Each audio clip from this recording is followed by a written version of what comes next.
Hey guys, I'm going to show you how to fix Gmail missing emails. So to start, check the spam folder. So open Gmail and sign into your account. So next, check the spam folder.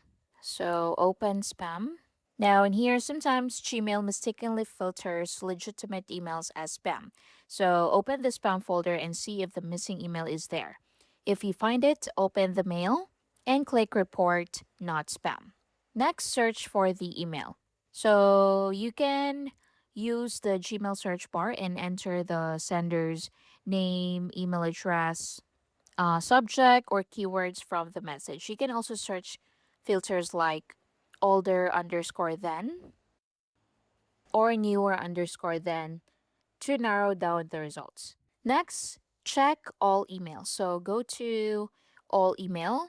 So click on that folder. If the email isn't in your inbox, you can open the all mail folder. Some emails may have been archived instead of deleted, so they won't appear in the inbox but are still in your account. Next is to check the trash folder. So if an email was accidentally deleted, look in the trash folder. So Gmail keeps deleted emails for up to 30 days. So select the email and choose move to inbox or another folder. Next is to review filters and forwarding. So go to your Gmail settings. Now in here, look for filters and block addresses.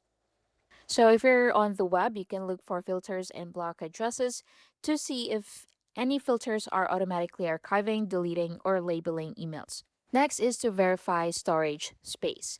So if your Google account storage is full, you may stop receiving new emails. So check your available storage and free up space if needed.